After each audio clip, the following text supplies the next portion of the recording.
Hello বন্ধুরা, আমি শেখ গন্ডিল। আজকে এই ভিডিওতে বেশ কিছু সিনেমা সংক্রান্ত আপডেটস আপনার সঙ্গে শেয়ার করব। প্রথম আপডেটটা অজয় দেবগনকে কেন্দ্র করে। আপনাদেরকে কয়েকদিন আগেই মোহনলালের মালায়ালাম ছবি দৃশ্যম 3 এর আপডেট আমি শেয়ার করেছিলাম যে এই ছবিটার কিন্তু মেকাররা অফিসিয়াল অ্যানাউন্সমেন্ট করে দিল। আজকে কিন্তু আমি অজয় দেবগন, যিনি হিন্দি ভার্সনটা করেন দৃশ্যম ফ্র্যাঞ্চাইজির, আপনারা সকলেই জানেন, সেই ছবিটার ব্যাপারে কথা বলবো। দৃশ্যম 3 হিন্দি ভার্সন, তো সেটারও কিন্তু মেকাররা এই বছরই কাজ শুরু করে দিতে চলেছে, এরকমটাই কিন্তু আপডেট রয়েছে। স্ক্রিপ্ট অজয় দেবগনকে শোনানো হয়েছে, টার্নস এবং টুইস্ট অজয় দেবগনের পছন্দ হয়েছে দৃশ্যম 3 এর স্ক্রিপ্টের, যে কারণে তিনি কিন্তু ইমিডিয়েটলি এই ছবিটাকে প্রায়োরিটি দিচ্ছেন। তার অন্যান্য ছবি সরিয়ে তিনি কিন্তু এই বছরই এই ছবিটা শুটিং স্টার্ট করে দেবেন, এরকমটাই আপাতত আপডেট রয়েছে।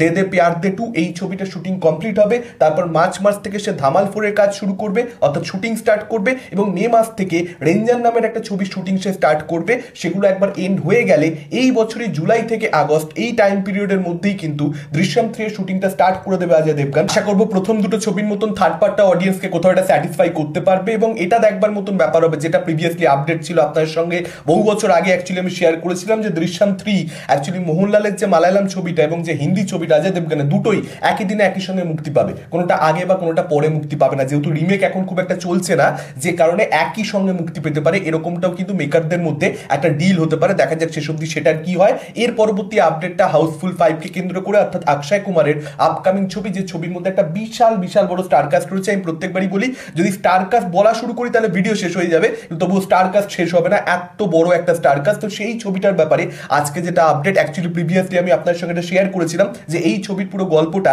একটা জাহাজের মধ্যে আবর্তিত হবে। আজকে যেটা আপডেট আসছে, এই জাহাজটার মধ্যে একটা মার্ডার হয়ে যাবে, এবং যে মার্ডারটাকে ইনভেস্টিগেট করবে দুজন পুলিশ অফিসার। অর্থাৎ এই যে এত বড় স্টার কাস্ট, তাদের মধ্যে দুজন অ্যাক্টর অ্যাক্ট্রেস এরকম থাকবে যারা কিন্তু অ্যাকচুয়ালি পুলিশ অফিসার, বাকিরা প্রত্যেকে সাসপেক্ট। বাকিদের প্রত্যেকের কোথাও একটা মোটিভ থাকবে এই মার্ডারটা করবার পেছনে। এবার শেষ অবধি কে মার্ডারটা করেছে, কেন করেছে, সেটাকে কেন্দ্র করে পুরো ছবির গল্প আবর্তিত হবে। সেটাকে কেন্দ্র করে একটা মার্ডার মিস্ট্রি, একটা লাফটার রাইট। এবার দেখা যাক সেটা কতটা ইন্টারেস্টিং হয়, সেটা কতটা দর্শককে হাসাতে পারে। পরবর্তী আপডেটটা রাজনাকে কেন্দ্র করে ধানুষ এবং সোনাম কাপুরের ছবি, আপনাদের সকলের খুব পছন্দের ছবি, সেই ছবিটা কিন্তু আবার মুক্তি পেতে চলেছে। হ্যাঁ, আরো একটা ছবি কিন্তু এখানে রিলিজ হবে 28শে ফেব্রুয়ারি, এই ছবিটা আসতে চলেছে। এবার দেখা যাক এই ছবিটা বক্স অফিসে সুবিধা করতে পারে কিনা। সানাম তেরি কসম যেরকম দারুণ কালেকশন করলো, টুম্বার যেরকম দারুণ কালেকশন করলো, এই ছবিটার যেহেতু একটা কাল্ট ফলোইং রয়েছে, এই ছবিটার ক্ষেত্রেও কিন্তু সেরকমটা হতে পারে, কে বলতে পারে। এর পরবর্তী আপডেটটা শাহরুখ খানের একটা ছবি রিলিজকে কেন্দ্র করে, দিল তো পাগল হে, শাহরুখ খান, করিশ্মা কাপুর এবং মাধুরী দীক্ষিত অভিনীত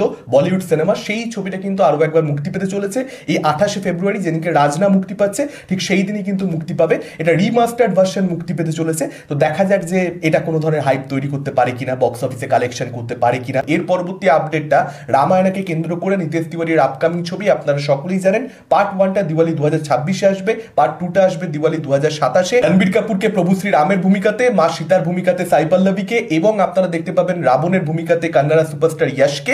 ইয়াশ কিন্তু নিজের পোর্শনটা শুটিং অলরেডি স্টার্ট করে দিয়েছেন। আপডেট ছিলই প্রিভিয়াসলি যে এই বছর অ্যাকচুয়ালি ইয়াশ রামায়ণের শুটিং স্টার্ট করবেন, এবং সেই জিনিসটাই কিন্তু আমরা হতে দেখতে পাচ্ছি।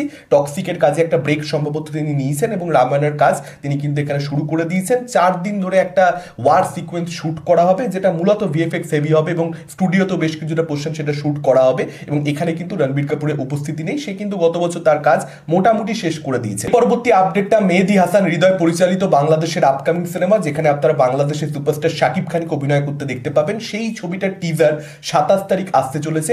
টিজারটা লেংথ কতটা হবে, ডিউরেশন কতটা হবে, সেটার ব্যাপারে মেকাররা অফিসিয়ালি অ্যানাউন্সমেন্ট করেই দিয়েছিল। আজকে তারা অফিসিয়ালি রিলিজ ডেট জানিয়ে দিয়েছে যে 27শে ফেব্রুয়ারি আসতে চলেছে সন্ধ্যে 6:30টার সময়। এবার দেখা যাক এই টিজারটা কিরকম কি হয়, আশা করবো ভালোই হবে। এর পরবর্তী আপডেটটা শ্রাবন্তীকে কেন্দ্র করে, শ্রাবন্তী প্রসেনজিৎ চট্টোপাধ্যায়ের আপকামিং সিনেমা দেবী চৌধুরানী, আপনারা সকলেই জানেন শুভ্রজিৎ মিত্রের আপকামিং সিনেমা, তিনি পরিচালক। এই ছবি পরিচালক কিন্তু নিজেই জানিয়েছেন যে বাংলার যে লুপ্তপ্রায় মার্শিয়াল আর্ট, সেটার ব্যবহার কিন্তু আপনারা দেবী চৌধুরানী ছবির মধ্যে দেখতে পাবেন। শ্রাবন্তী কিন্তু সেটার জন্য আলাদা করে মার্শিয়াল আর্টসের প্রশিক্ষণও নিয়েছেন। তো দেখা যাক এই ছবির অ্যাকশন দৃশ্যগুলো কতটা ইউনিক হয়, সেখানে কতটা ইনোভেশন আমরা পাই না পাই।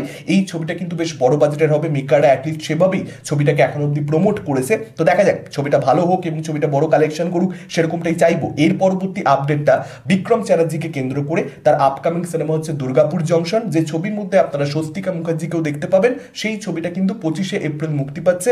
দেখা যাক ছবিটা কোয়ালিটি ওয়াইজ কিরকম হয়, এবং বক্স অফিসে একটা ভালো কালেকশন বিক্রমকে এনে দিতে পারে কিনা। এর পরবর্তী আপডেটটা রক্তবীজ 2কে কেন্দ্র করে, অর্থাৎ উইন্ডোজের ছবি, শিবপ্রসাদ নন্দিতা জুটির ছবি, অঙ্কুশ এবং আবিরের ছবি। আপনারা সেই ছবির মধ্যে সকলেই জানেন মিমি চক্রবর্তী থাকবেন, ভিক্টর বন্দ্যোপাধ্যায় থাকবেন, এছাড়াও কৌশানী থাকবেন, নুসরাত জাহান থাকবেন। তো আজকে যেটা আপডেট রয়েছে এই ছবিটাকে কেন্দ্র করে নুসরাত জাহানকে কিন্তু হয়তো আমরা কোনো প্রপার ক্যারেক্টার নাও প্লে করতে দেখতে পেতে পারি, হয়তো একটা শুধুমাত্র আইটেম সঙ্গই তাকে আমরা দেখতে পাবো। এটা কিন্তু একটা নামী পত্রিকার তরফ থেকে আর্টিকেল করা হয়েছে। এবার হতেই পারে যে এখন অবধি এরকমটা জানানো হচ্ছে দর্শককে যে একটা আইটেম সঙ্গেই তিনি থাকবেন, তারপর হয়তো আমরা দেখতে পেলাম যে না, ক্যারেক্টারটার মধ্যে একটা গভীরতা রয়েছে, ক্যারেক্টারটার মধ্যে এক্সট্রা এলিমেন্টস রয়েছে।